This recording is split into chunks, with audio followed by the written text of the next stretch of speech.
অনেক ত্যাগ আর বিসর্জন দিয়ে তৈরি হয় আপনার স্বপ্নের বাড়ি। আমরা বুঝি বলেই তৈরি করি বিশ্বমানের জার্মান প্রযুক্তির ভূমিকম্প সহনশীল থার্মেক্স রড, যা আপনার স্থাপনাকে নিরাপদ রাখে প্রজন্ম থেকে প্রজন্ম। সালাম স্টিল, মোস্ট ডিউরেবল স্টিল। এখন দেখবেন চ্যানেল আই সংবাদ।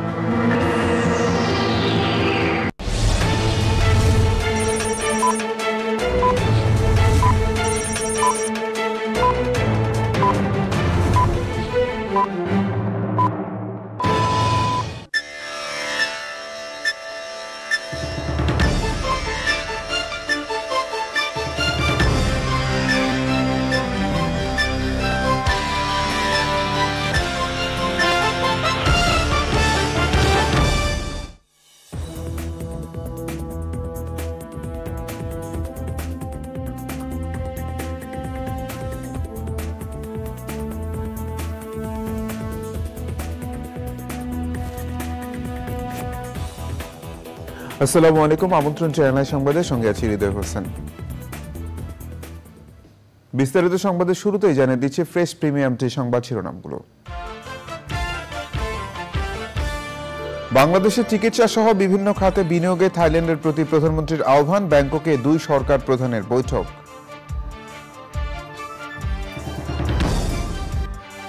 তীব্র দাবদাহে জনজীবনের সাথে বিপর্যস্ত কৃষিখাত, হিটস্ট্রোকে ব্রয়লার ও সোনালী মুরগির মৃত্যুতে দুশ্চিন্তায় খামারিরা।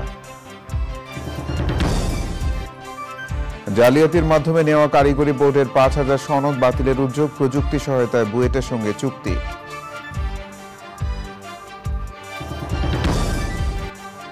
ভারতের লোকসভা নির্বাচনের দ্বিতীয় দফার ভোট গ্রহণ, রাহুল গান্ধী সহ একাধিক হেভিওয়েট প্রার্থীর ভাগ্য নির্ধারণ।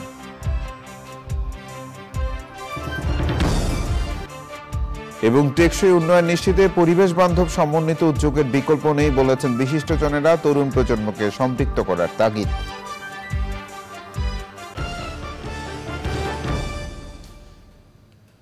এছাড়াও নিটল ডাটা বিশেষ সংবাদে যা থাকছে।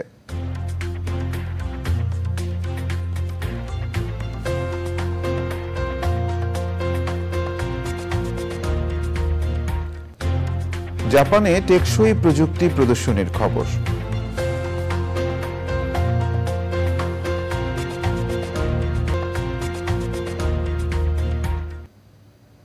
সংবাদ শিরোনামগুলো জানাচ্ছিলাম। এখনকার সংবাদ আয়োজন একই সঙ্গে চ্যানেল আই ইউটিউব চ্যানেল এবং চ্যানেল আইয়ের ওটিটি প্ল্যাটফর্ম আই স্ক্রিনে লাইভ স্ট্রিম হচ্ছে।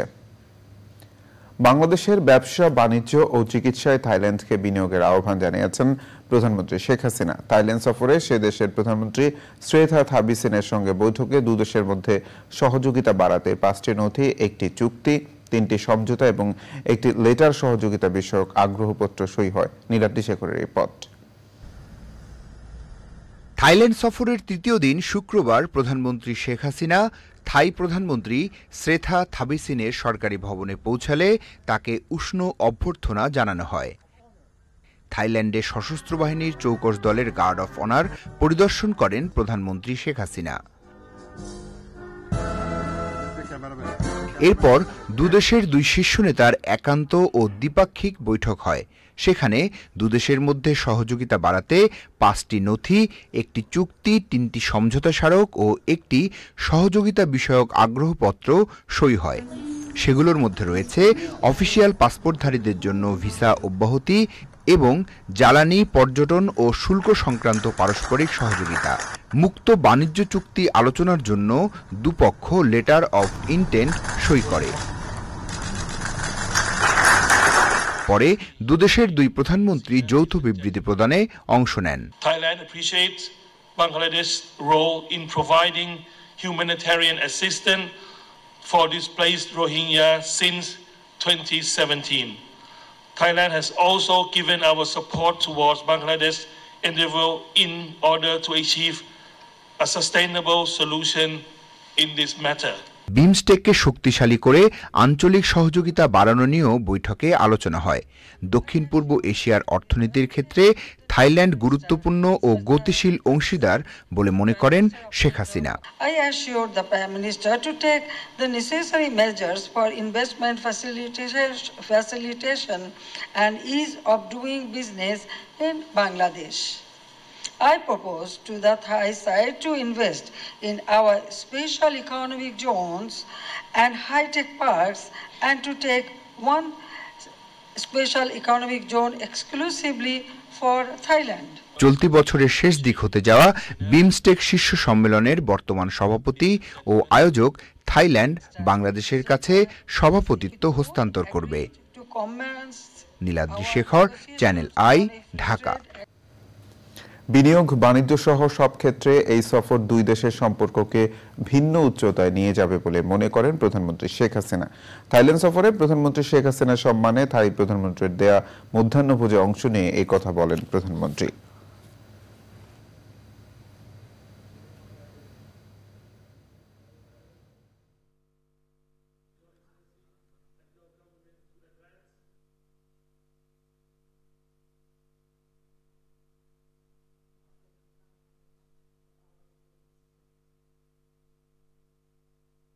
We must make all efforts to promote and facilitate bilateral investments.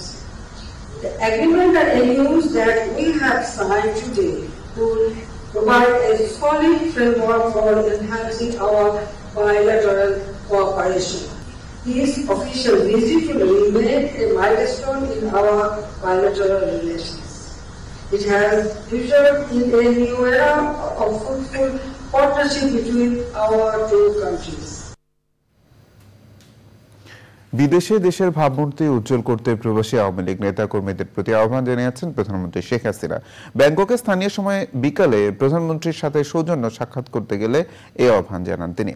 এ সময় থাইল্যান্ডে আওয়ামী লীগকে আরো গতিশীল করতে প্রয়োজনীয় পদক্ষেপ নিতে পররাষ্ট্রমন্ত্রী ও দলের যুগ্ম সাধারণ সম্পাদক ডক্টর হাসান মাহমুদকে দায়িত্ব দেন আওয়ামী লীগ সভাপতি। এছাড়া প্রবাসীদের ব্যবসা বাণিজ্যের খোঁজ নেন প্রধানমন্ত্রী শেখ হাসিনা।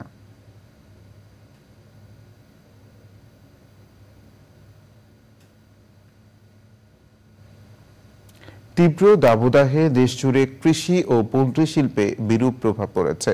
হিটস্ট্রোকে মারা যাচ্ছে ব্রয়লার ও সোনালী মুরগি।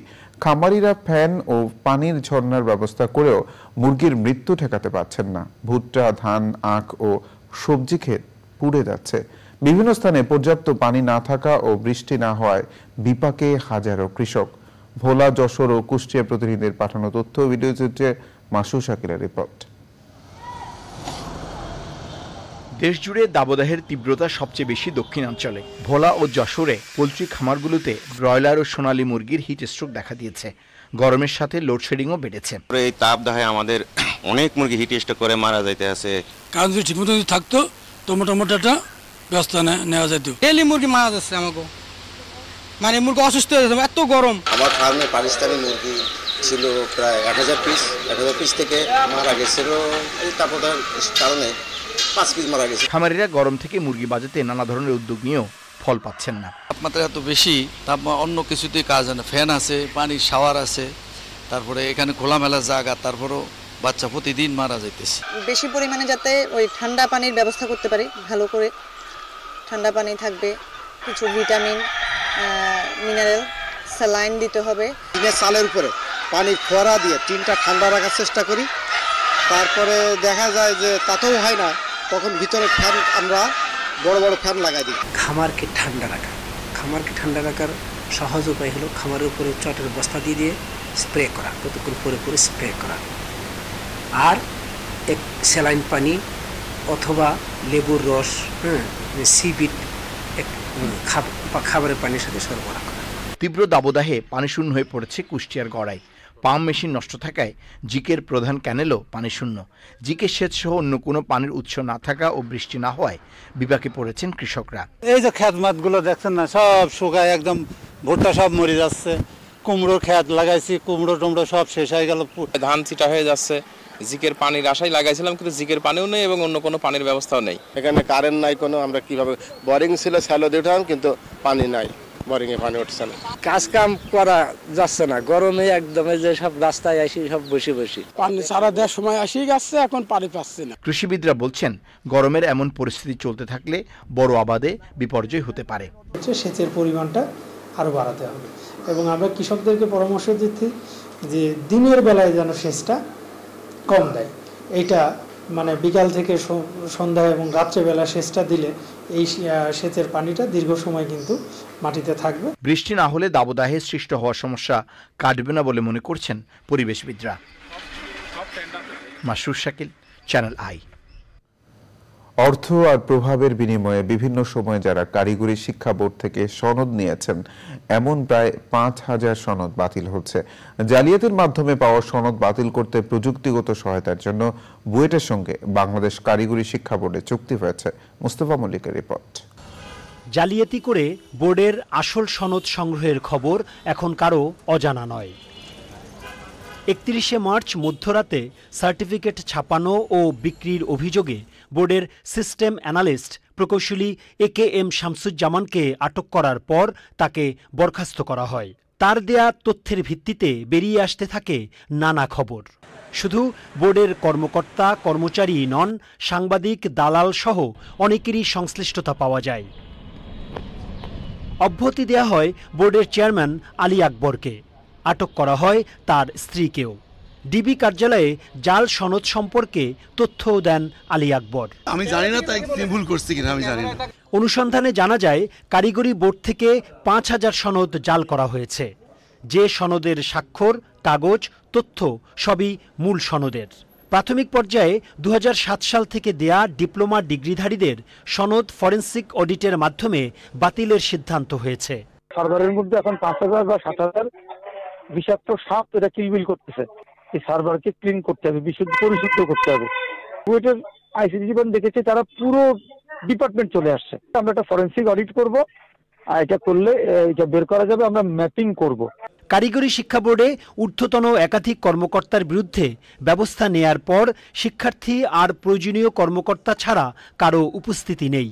পরীক্ষা নিয়ন্ত্রক বলছেন জাল সনদের বিষয়টি ঊর্ধ্বতনদের দৃষ্টিতে আনার চেষ্টা করা হলেও তা কাজে আসেনি। আমার বিরুদ্ধে অভিযোগ এইটা যে এইখানে যেহেতু আমি পরীক্ষা নিয়ন্ত্রক, কিছু হলে আমি তো কনসার্ন, তা আমি কাগজ দেখাই দিয়েছি, স্যার আমি আমার দায়িত্ব পালন করছি কিনা দেখেন, এভাবে আমি নিয়ে দেখাইছি। গত ১৭ বছরে যতজন ডিপ্লোমা ডিগ্রি পেয়েছেন তাদের সনদ যাচাইয়ের পর এসএসসি ভোকেশনাল ডিগ্রিধারীদের সনদ ফরেনসিক অডিটের মাধ্যমে যাচাই করা হবে। বাংলাদেশ কারিগরি শিক্ষা বোর্ডের এই সনদ বাণিজ্য দীর্ঘদিনের। এর আগেও একাধিকবার কর্মকর্তা কর্মচারীদের বিরুদ্ধে তদন্ত কমিটি গঠন করা হয়েছিল এবং যারা এর সঙ্গে জড়িত এমন একাধিক ব্যক্তিকে চিহ্নিত করা হয়েছিল। তবে কোনো রহস্যময় কারণে তাদের বিরুদ্ধে কোনো ব্যবস্থা নেওয়া হয়নি। ঢাকার আগারগাঁওয়ের বাংলাদেশ কারিগরি শিক্ষা বোর্ড থেকে মোস্তফা মল্লিক, চ্যানেল আই। আওয়ামী লীগের সাধারণ সম্পাদক ওবায়দুল কাদের বলেছেন উপজেলা নির্বাচনে যাতে সংঘাত না হয় সে চেষ্টা অব্যাহত রয়েছে। আওয়ামী লীগ সভাপতির ধানমন্ডি কার্যালয়ে সংবাদ সম্মেলনে তিনি বলেন, উপজেলা নির্বাচনে মন্ত্রী এমপির স্বজনদের বিষয়ে দলীয় যে নির্দেশ রয়েছে তা অমান্য করলে সাংগঠনিক ব্যবস্থা নেওয়া হবে। বাংলাদেশের উন্নয়ন ও অগ্রগতি নিয়ে পাকিস্তানের প্রধানমন্ত্রী যে বক্তব্য দিয়েছেন তা থেকে বিএনপির শিক্ষা নেওয়া উচিত বলেও মন্তব্য করেন আওয়ামী লীগের সাধারণ সম্পাদক। পাকিস্তান আজ বাংলাদেশের উন্নয়নের প্রশংসা করে, অথচ বাংলাদেশের বিরোধী দল উন্নয়ন দেখতে পায়। বিএনপিকে ছাড়াই দেশের গণতন্ত্র, নির্বাচন ভালোভাবেই এগিয়ে যাচ্ছে। আমরা আশা করি উপজেলা পরিষদ নির্বাচনও নিরপেক্ষভাবে শান্তিপূর্ণ পরিবেশে অনুষ্ঠিত হবে। সীমান্তে বাংলাদেশি হত্যা ও দেশের রাজনীতিতে ভারতের হস্তক্ষেপ বন্ধ না হওয়া পর্যন্ত ভারতীয় পণ্য বর্জনের ঘোষণা দিয়েছেন বিএনপি নেতারা। শুক্রবার রাজধানীতে পৃথক কর্মসূচিতে নেতারা এই ঘোষণা দেন।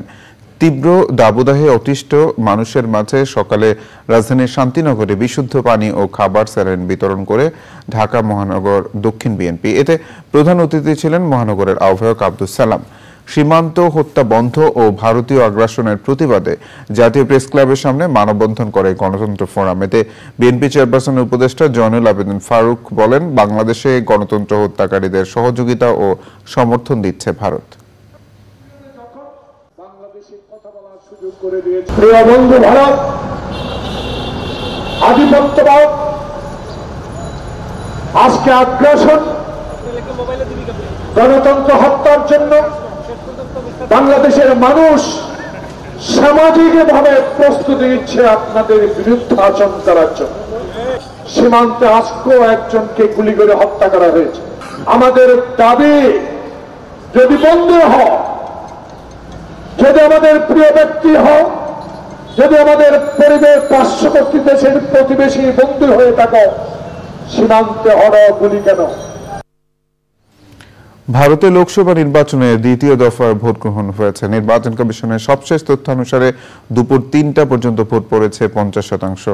স্থানীয় সময় শুক্রবার সকাল 7টা থেকে ভোট গ্রহণ শুরু হয়ে চলে বিকেল 6টা পর্যন্ত। দ্বিতীয় দফায় রাহুল গান্ধী সহ একাধিক হেভিওয়েট প্রার্থীর ভাগ্য নির্ধারণে ভোট দেন ভোটাররা। আসামে ট্রেন বন্ধ করে দেওয়ায় বিপুল সংখ্যক ভোটার ভোট দিতে না পারার অভিযোগ উঠেছে বিজেপির বিরুদ্ধে। রিয়াজ ইসলামের রিপোর্ট। বিশ্বের সবচেয়ে বড় গণতান্ত্রিক দেশ ভারতের লোকসভা নির্বাচন 7 ধাপে 41 দিনব্যাপী নির্বাচনের দ্বিতীয় ধাপের ভোট গ্রহণ হয়েছে। 13টি রাজ্য ও কেন্দ্রশাসিত 88টি আসনে ভোট গ্রহণ হয়। গরম উপেক্ষা করে সকাল থেকে কেন্দ্রগুলোতে ছিল ভোটারদের দীর্ঘ লাইন।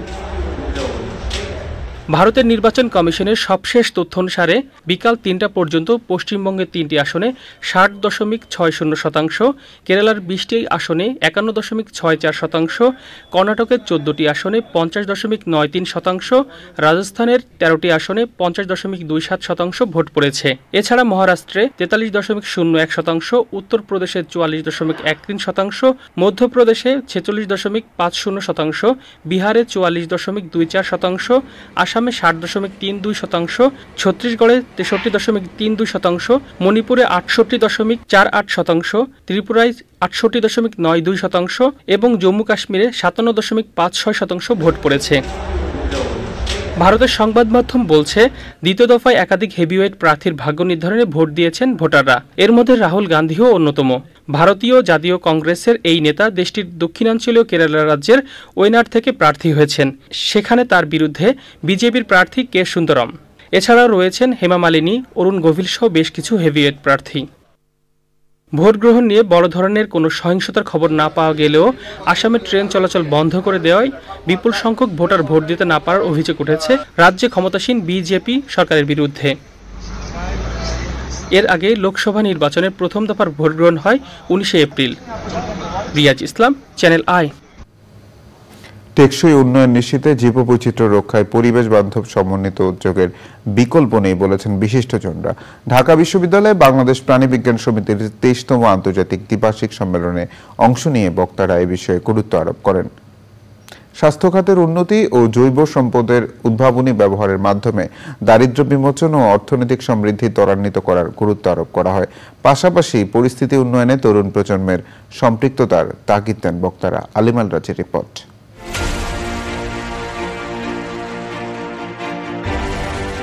মানব সভ্যতার অগ্রযাত্রায় অপরিকল্পিত আর নির্বিচারে ধ্বংস হয়েছে প্রাকৃতিক সম্পদ। হুমকিতে পড়েছে পুরো জীববৈচিত্র্য।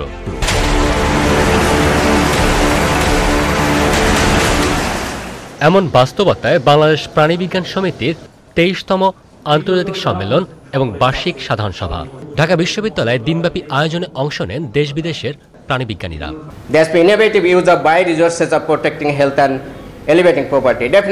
ভবিষ্যৎ প্রজন্মের জন্য বাসযোগ্য ধরিত্রী বিনির্মাণে পরিবেশ বান্ধব প্রযুক্তি আর প্রকল্পের আবশ্যকতায় একমত বিশিষ্টজনরা। আলোচনায় উঠে আসে নানান সংকট ও সমাধানের রূপরেখা। বায়োটেকনোলজির মাধ্যমে আমরা ভালো জেনেটিক্স করতে পারি, ভালো ব্রিড করতে পারি, তাহলে কি হবে, যত দ্রুত এটা করতে পারবো তত দ্রুত ভালো ভালো টেকনোলজি গ্রামে গঞ্জে যাবে, এই গ্রামের মানুষ ব্যবহার করবে এবং তাদের ইল্ড বাড়বে এবং তাদের প্রফিট বাড়বে। পোভার্টি এই শব্দটি এই বাংলাদেশে মুছে ফেলার জন্য মাননীয় প্রধানমন্ত্রী শেখ হাসিনা ইতিমধ্যেই আমাদেরকে নির্দেশনা দিয়েছেন যে এই পোভার্টির সাথে বাংলাদেশের কোনো সম্পর্ক থাকবে না। পভার্টি মুক্ত বাংলাদেশ হবে। পৃথিবীর যে এখন আশু কর্তব্য ওই যে বলে যে সাস্টেনেবল ডেভেলপমেন্ট, সেটাকে আরও মজবুত করা, পভার্টি দারিদ্র্য, তার থেকে যে ন্যাচারাল রিসোর্স ম্যানেজমেন্ট এবং তার সাথে যে আমাদের হেলথ, এই তিনটে বিষয়কে সংযুক্ত করে আমাদের চিন্তা ভাবনা আগামী দিনে গবেষণা প্রকল্পগুলোকে সঠিক করা। Climate is changing every day. We can now see in our own health every day. Temperature is 41.9 degrees Celsius and growing every day. So it will grow up to May month also. So you can think about it. আমরা বিজ্ঞানীরা যদি জনসাধারণের সঙ্গে মিশে তাদেরকে এর তাৎপর্যগুলো বুঝিয়ে যদি আমরা কাজ করি, তাহলে কিন্তু সরকার আজকে আমাদের সহায়ক হতে পারে, আমরা তাদের সহায়ক হতে পারি। জলবায়ু পরিবর্তনের অভিঘাত মোকাবেলায় বাস্তুতন্ত্র রক্ষায় সরকারি বেসরকারি উদ্যোগের পাশাপাশি জনসচেতনতার উপর গুরুত্ব আরোপ করেন বিশেষজ্ঞরা। যে লক্ষ্যমাত্রা নির্ধারণ করা হয়েছে তা বাস্তবায়নে সবার একযোগে কাজ করা প্রয়োজন। এর মাধ্যমে নিশ্চিত করা সম্ভব টেকসই উন্নয়ন। অতীতের যে কোনো সময় চাইতে বর্তমানে স্বাস্থ্য সুরক্ষায় প্রাণীবিজ্ঞানীদের ভূমিকা অত্যন্ত গুরুত্বপূর্ণ। যুগোপযোগী গবেষণার মাধ্যমেই আমরা আগামী দিনের প্রাণী বৈচিত্র্য সংরক্ষণ ও অর্থনৈতিক উন্নয়নে নানা ধরনের দিক নির্দেশনা পাব। জলবায়ু পরিবর্তন মোকাবেলায় নেচার বেসড সলিউশন গুরুত্বপূর্ণ ভূমিকা পালন করতে পারে। তাই এই বিষয়ে অধিকতর গবেষণা এবং গবেষণালব্ধ ফলাফল মাঠ পর্যায়ে বাস্তবায়নে সবার এগিয়ে আসা প্রয়োজন। তরুণ প্রজন্মকে আমাদের এই কাজের সাথে সম্পৃক্ত করতে হবে।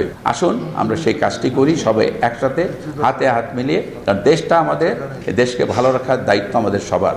আমাদের এখানে একটা এ ফ্যাক্টর যুক্ত হচ্ছে এবং সেই এ ফ্যাক্টরটা হচ্ছে অ্যানথ্রোপোজেনিক ফ্যাক্টর, এবং এই অ্যানথ্রোপোজেনিক ফ্যাক্টর মানুষের করা সমস্ত কাজগুলি আমাদের প্রকৃতির উপর এক ধরনের প্রভাব ফেলছে। অ্যানিমাল হেলথ এবং ফিশারিজ এবং হিউম্যান হেলথ, এটাকে ওয়ান হেলথ অ্যাপ্রোচে এখন আমরা অ্যান্টিবায়োটিক রেজিস্ট্যান্স বা অ্যান্টিবায়োটিক কন্টেনমেন্টের বিষয়গুলোকে আমরা কাজ করছি। আশা করি সকলে মিলে যদি আমরা এই জায়গায় গবেষণায় কাজ করতে পারি, তাহলে অবশ্যই আমরা সামনের দিকে এগিয়ে যেতে পারবো। এ সকল সমস্যা থেকে উত্তরণের প্রধান হাতিয়ার দরিদ্র বিমোচন, নিরাপত্তা খাদ্য সরবরাহ এবং সুচিকিৎসার নিশ্চিতকরণ। তবে এই সমস্যা দীর্ঘস্থায়ী সমাধানের জন্য সবাইকে ন্যাচারাল বেসড সলিউশন খুঁজতে হবে। সেই সাথে আমি মুকিত বাবু ভাইয়ের কথায় বলতে চাই, ক্ষমতা এবং মমতা দিয়ে আমরা আসুন দেশটাকে গড়ে তুলি। সম্মেলনে প্রাণীবিদ্যা অলিম্পিয়াডের পুরস্কার বিতরণ এবং বিশেষ অবদান রাখা সমিতির সদস্যদের সম্মাননা জানানো হয়। আলিমান রাজি, চ্যানেল আই, ঢাকা। সংবাদের এই পর্যায়ে বিরতি নিচ্ছি।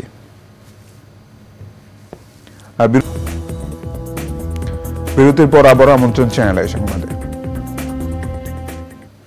ফরিদপুরের মধুখালী মন্দিরে কিভাবে আগুনের সূত্রপাত হয়েছিল তা এখনো নিশ্চিত হতে পারেননি তদন্তকারীরা। তবে পুলিশ বলছে ঘটনাকে কেন্দ্র করে দুজনকে পিটিয়ে হত্যা, হামলা ও নাশকতাকারী এবং তাদের ইন্ধনদাতাদের শনাক্ত করেছে পুলিশ ও গোয়েন্দারা।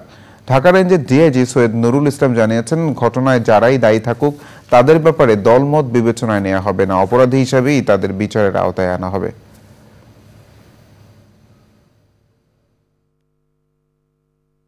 যারা অপরাধী তাদের অনেককে আমরা গ্রেপ্তার করেছি, প্রায় 12 জনকে আমরা গ্রেপ্তার করে চালান দিয়েছি। 2 জন 164 করে কিভাবে ঘটনা তারা ঘটিয়েছে তাদের দায় স্বীকার করে সব বর্ণনা দিয়েছে, এবং সেই বর্ণনা এবং এই 12 জনের বর্ণনার মধ্যে দিয়ে আরো সিনারি আমরা পেয়ে গেছি যে কারা কোন অপরাধ করেছে। তাছাড়াও অনেকগুলো ভিডিও ক্লিপ আমরা পেয়েছি, অনেকের স্টেটমেন্ট পেয়েছি যে কে কোন অপরাধ করেছে। তো যারা যে অপরাধী করেছে অবশ্যই তারা সেই অপরাধের জন্য সেই ধারায় এবং আইনের সেই বিধান অনুযায়ী তারা শাস্তিযোগ্য হবে, এবং আমরা কাউকে কোনো অবস্থাতেই আমরা কনসিডার করব না কে কোন ধর্মের, কে কোন পথধারী, কে কার প্রশ্রয়ে আছে অথবা কে কাউকে শেল্টার দিচ্ছে, এই বিষয়গুলো আমরা বিবেচনায় নিয়ে আসবো না। প্রত্যেক প্রবাসীকে দেশের দূত হয়ে বদলে যাওয়া বাংলাদেশকে বিশ্ব দরবারে তুলে ধরার আহ্বান জানিয়েছেন যুক্তরাষ্ট্রে বাংলাদেশের রাষ্ট্রদূত মোহাম্মদ ইমরান। সোনালী ব্যাংকের অ্যাপের মাধ্যমে দেশে টাকা পাঠানোর সুযোগের কথা জানাতে বিশেষ আয়োজনে প্রধান অতিথি ছিলেন তিনি। ওয়াশিংটন ডিসিতে বাংলাদেশ দূতাবাসে ওই আলোচনায় প্রবাসীদের জাতীয় বীর বলে উল্লেখ করেন সোনালী ব্যাংকের সিইও মোহাম্মদ আফজাল করিম। রিজভি নেওয়াজের রিপোর্ট। যুক্তরাষ্ট্রের ৬টি স্টেট থেকে অ্যাপ ব্যবহার করে মুহূর্তেই বাংলাদেশে রেমিটেন্স পাঠানোর সুবিধা চালু করেছে সোনালী ব্যাংক। সোনালী এক্সচেঞ্জ সেকি অ্যাপ ডাউনলোড করে এখন দিনে রাতে যে কোনো সময় প্রিয়জনের ব্যাংক অ্যাকাউন্ট কিংবা মোবাইল ব্যাংক অ্যাকাউন্টে টাকা পাঠানো যায়।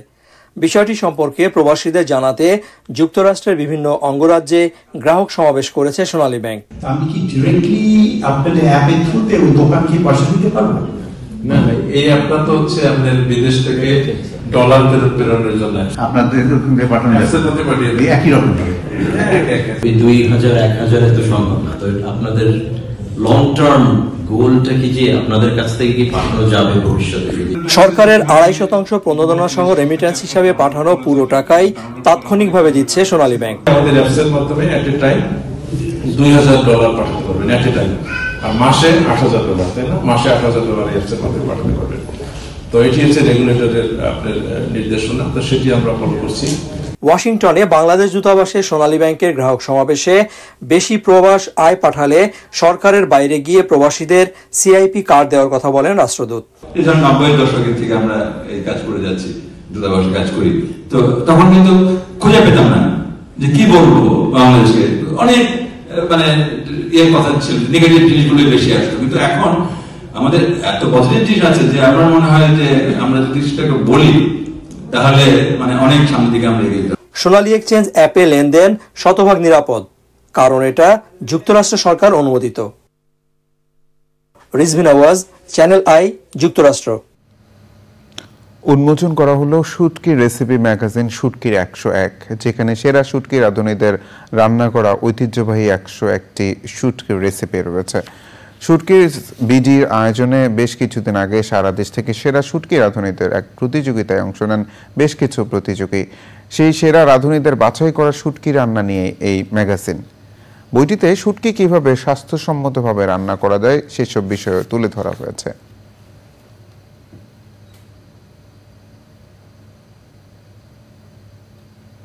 তানজানিয়ায় বন্যা ও ভূমিধসে কমপক্ষে 155 জন নিহত হয়েছেন, আহত 200-র বেশি মানুষ। চলতি বছরের জানুয়ারি থেকে ভারী বৃষ্টিপাতের জেরে সৃষ্টি হওয়া বন্যা ও ভূমিধসে ওই হতাহতের ঘটনা ঘটে। প্রাকৃতিক এই দুর্যোগে এরই মধ্যে প্রায় 2 লাখ মানুষ ক্ষতিগ্রস্ত হয়েছে।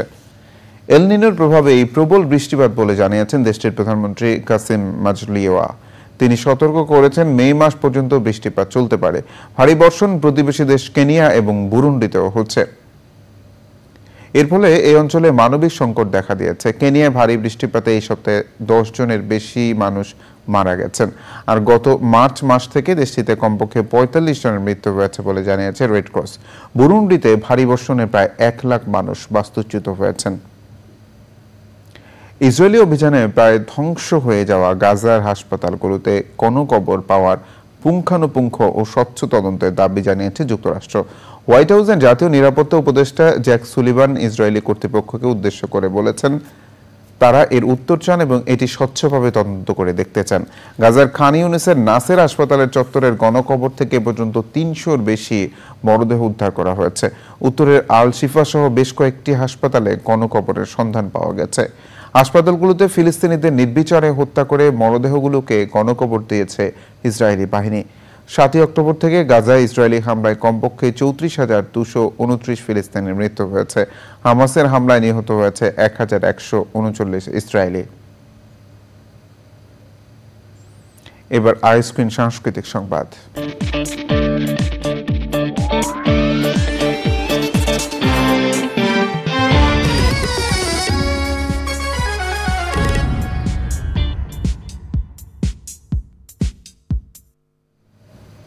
আন্তর্জাতিক প্রতিবন্ধী শিল্প উৎসব শুরু হয়েছে। 2 দিনের উৎসবে বাংলাদেশ ও ভারতের 10টি নাটক মঞ্চায়ন হবে। সুলতানা হিমুর রিপোর্ট। প্রতিবন্ধী নাট্য ও শিল্প চর্চায় 1 যুগ ধরে নিরলসভাবে কাজ করে যাচ্ছে ঢাকা থিয়েটার ও ব্রিটিশ কাউন্সিল। এর ধারাবাহিকতায় শুরু হলো দেশের প্রথম আন্তর্জাতিক প্রতিবন্ধী শিল্প উৎসব।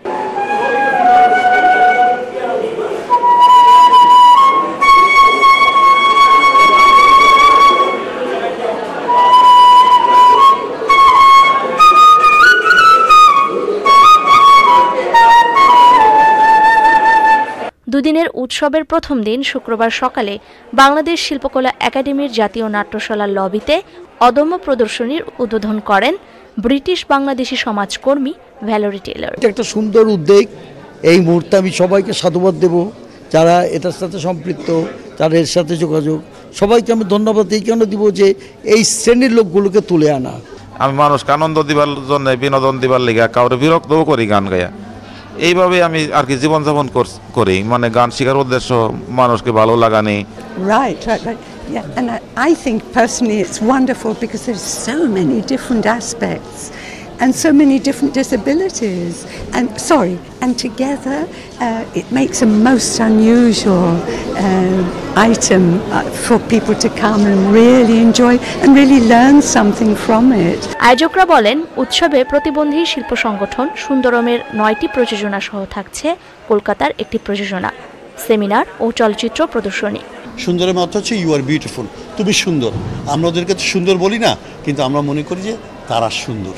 এটি হচ্ছে আমাদের মূল উদ্দেশ্য। আমরা বলেছি সকলে মিলে সকলের সাথে মানবিক বিশ্ব গড়ব, এটা হচ্ছে আমাদের স্লোগান। বিকেলে মূল অনুষ্ঠান উদ্বোধন করেন সমাজকল্যাণ মন্ত্রী ডক্টর দীপু মনি। উদ্বোধন শেষে প্রতিবন্ধী শিল্পীদের অভিনয়ে নৈশব্দে ৭১ নাটকটি মঞ্চায়ন করা হয়।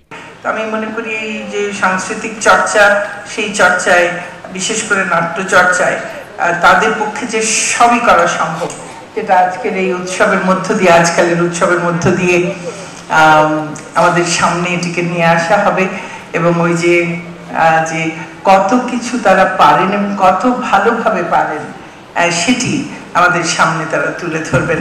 প্রতিদিন সকাল 11টা থেকে রাত 9টা পর্যন্ত শিল্পকলা একাডেমিতে এই উৎসব উপভোগ করতে পারবেন দর্শনার্থীরা। Sultana Himu, channel I, Dhaka. এবার নিটোল টাটা বিশেষ সংবাদ।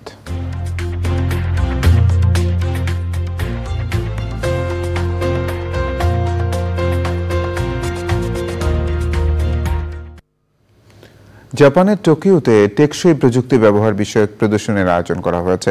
রাজধানী টোকিওর মিরাকাইন সায়েন্স মিউজিয়ামে প্রদর্শনীর আয়োজন করা হয়। প্রদর্শনীতে জনসাধারণ একটি টেকসই শহর তৈরি চ্যালেঞ্জ এবং করণীয় সম্পর্কে জানতে পারবে।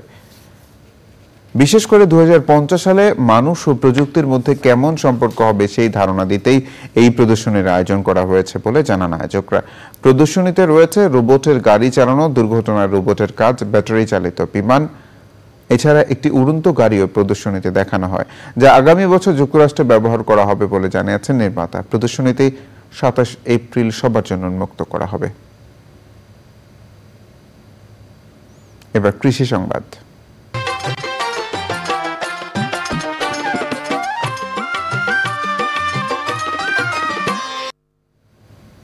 খুলনায় দেশের অন্যতম শ্রেষ্ঠ 2 জাতের ধান চাষে ভালো ফলন হয়েছে। মাঠ পর্যায়ে প্রথমবারের মতো বৃধান 104 এবং বিনা ধান 25-এর এমন ফলনে কৃষকের মধ্যে নতুন আশা সৃষ্টি হয়েছে। বাংলাদেশ ধান গবেষণা ইনস্টিটিউট আশা করছে নন হাইব্রিড এ জাত দুটির রোগবালাই মুক্ত প্রিমিয়াম কোয়ালিটির চিকন লম্বা ও সুগন্ধি চাল বাসমতির বিকল্প হিসেবে জনপ্রিয়তা পাবে। বিস্তারিত ড্যানিয়েল সুজিত বোসের রিপোর্টে। চলতি বড় মৌসুমে খুলনার ডুমুরিয়ার কার্তিকডাঙ্গা বিলে দূর থেকে দেখলে মনে হয় কেউ পাটিতে ধান বিছিয়ে দিয়েছে।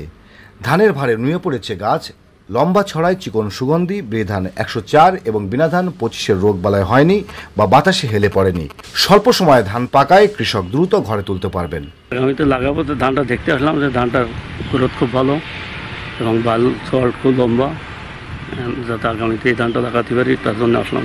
এর ধানের যে গুণগত মান এবং প্রিমিয়াম কোয়ালিটির যে রাইস, এটা এই ধান থেকেই বিনা 25 ধান থেকে পাওয়া সম্ভব। ফলন হেক্টরে 8 টন ছাড়িয়ে যেতে পারে বলে আশাবাদী এই ধান চাষের উদ্যোক্তা বলেন, শ্রেষ্ঠ এই জাত দুটি হারিয়ে যাওয়া বালাম ধানের চেয়ে এক ধাপ উন্নত।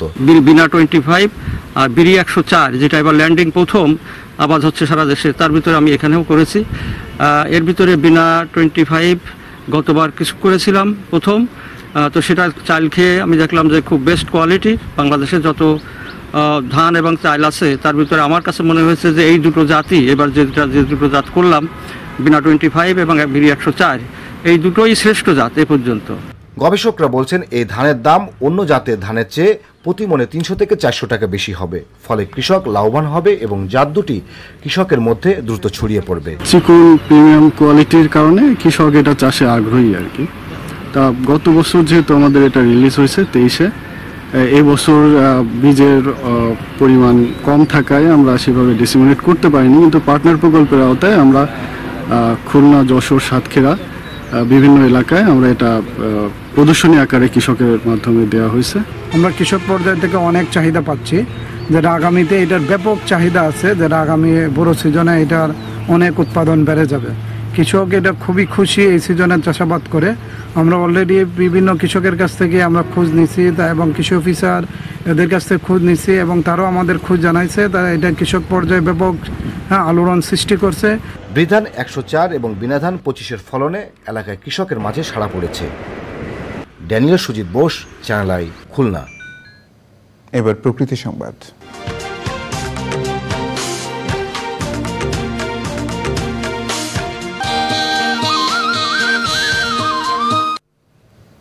পদ্মার ভাঙন রোধে শরীয়তপুরের নড়িয়া ও সখীপুরের স্থায়ী বাঁধগুলো বিনোদন কেন্দ্রে পরিণত হয়েছে। উৎসব কিংবা অবসরে নদী আর প্রকৃতির সৌন্দর্য উপভোগে দূর দূরান্ত থেকে আসেন মানুষ। জাজিরার রূপসী বাংলা অ্যাভিনিউয়ের কাজ শেষ হলে এ অঞ্চলে নদীভিত্তিক পর্যটন কেন্দ্র গড়ে উঠবে বলে আশা করছেন জনপ্রতিনিধি সহ স্থানীয়রা। এস এম মুজিবুর রহমানের রিপোর্ট। 5 দশকেরও বেশি সময় প্রতি বর্ষায় পদ্মা পাড়ের জনপদে কেবলই দেখা যেত নদী ভাঙনের তাণ্ডবের করুণ চিত্র। 2019 সালে মুলফতগঞ্জে স্থায়ী রক্ষাবাঁধ নির্মাণের পর থেকে পাল্টে গেছে দৃশ্যপট। 2018 সাল পর্যন্ত পদ্মার ভয়াবহ ভাঙনের আতঙ্কের জনপদ ছিল এটি। মাত্র 6 বছরের ব্যবধানে 5 দশকেরও বেশি সময় থেকে ভাঙন কবলিত জয় বাংলা এভিনিউ এখন বিনোদন কেন্দ্র।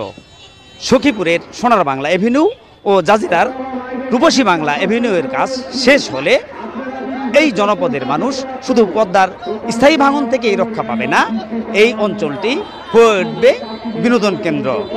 সেই প্রত্যাশার প্রহর গুনছে শরীয়তপুরবাসী। শহুরে জীবনের ছুটে চলার ক্লান্তি দূর করতে অনেকেই ছুটে যাচ্ছেন নদী তীরে। আমরা এই জায়গাটাকে খুব ভয় পাইতাম, নদী ভেঙে গেছে, সকালে বাড়িঘর। এখন এই জায়গাটা এত সুন্দর হয়েছে, দেশ বিদেশে সবাই ঘুরতে আসে। যে কোনো বন্ধ উৎসবে আমরা এখানে আসি। আগে এরকম ছিল না, এখন নতুন করে করছে, তাতে মানুষজন আসছে, সবাই এনজয় করছে। শরীয়তপুর জেলার সব থেকে বড় বিনোদন কেন্দ্র হচ্ছে এই জয় বাংলা এভিনিউ। ভাঙন কবলিত এলাকা আজকে পর্যটন এলাকায় পরিণত হয়েছে। এর আগে এসেছিলাম, এরকম ছিল না।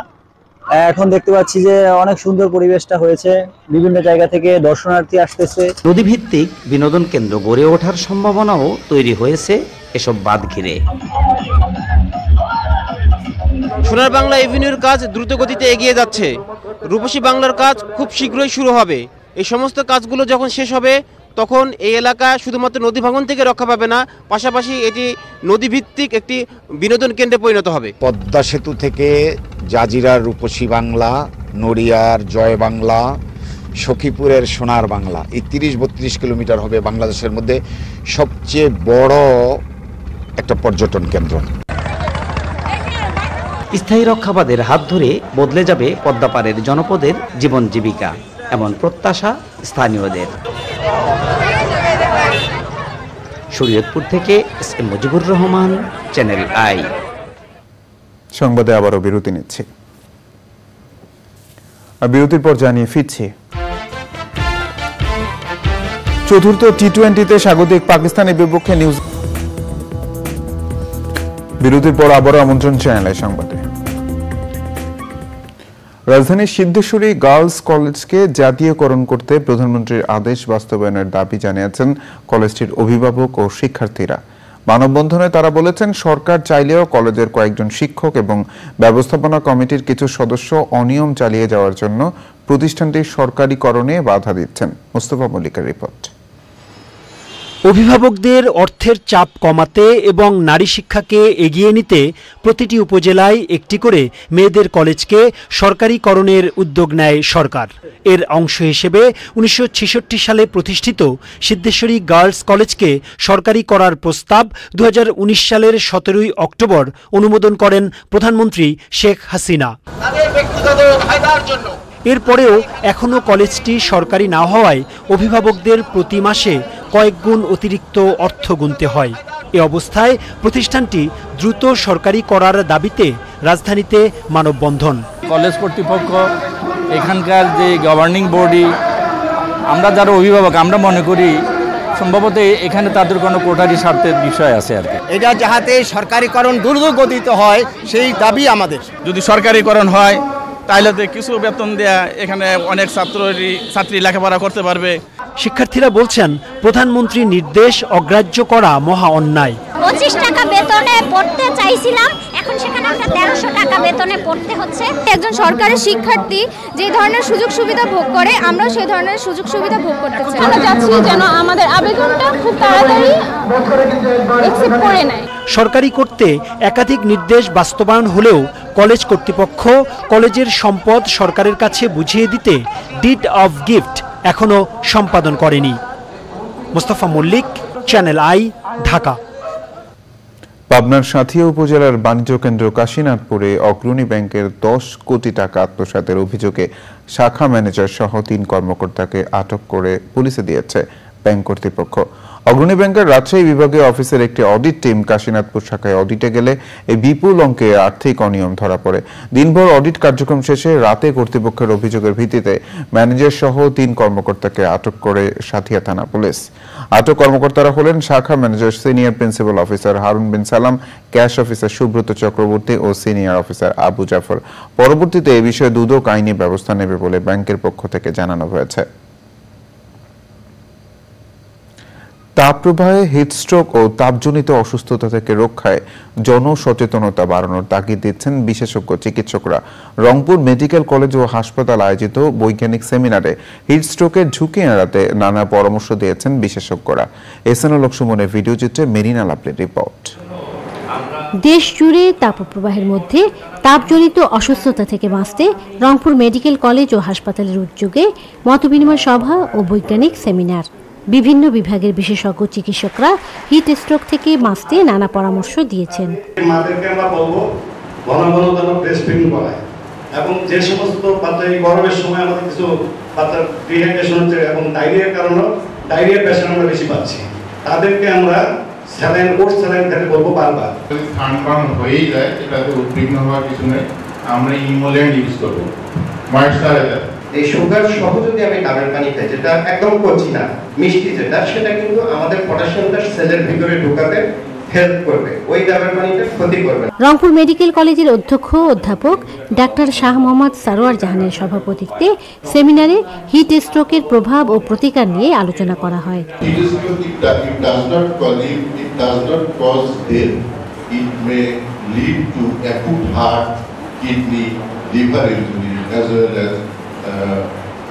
muscle injury and also certain blood disorder. যে কোনো কাপড় কাঁথা ল্যাব পানিতে ভিজে শুধু গায়ের মধ্যে আমরা মোড়া দিয়ে রাখবো এবং এরপর তাকে বাতাস করবো, এতে আমাদের অনেকাংশেই আমরা মর্টালিটিটাকে কমাতে পারবো। যাদের আদার কোনো আইএমপিএস সেগমেন্টের ডিজিজ আছে, তারা কিন্তু বিশেষ করে কর্নিয়ার ডিজিজ আছে, তারা কিন্তু এইগুলো এই সময় এই সানি এই হিটে কিন্তু বেশি একটা তাপমাত্রা ঠিক রাখতে গেলে আমাদের ঢিলা ঢিলা কাপড় সহ অতিরিক্ত পানি, তরল জাতীয় খাবার, খাওয়ার স্যালাইন খেতে হবে। বিশেষ করে বয়োবৃদ্ধ আছেন, শিশু আছেন, অথবা যাদের অন্যান্য ক্রনিক অসুখগুলো থাকে, ডায়াবেটিস, হাইপারটেনশন অথবা হার্টের অসুখ থাকে, তারা অত্যন্ত সচেতন থাকতে হবে এই হিট স্ট্রোক থেকে বাঁচার জন্য। মতবিনিময় ও সেমিনারে রংপুর মেডিকেল কলেজের বিভিন্ন বিভাগের শিক্ষক, শিক্ষার্থী ও চিকিৎসকরা অংশ নেন। রংপুর থেকে মেরিনা লাভলি, চ্যানেল আই। এবার খেলার খবর।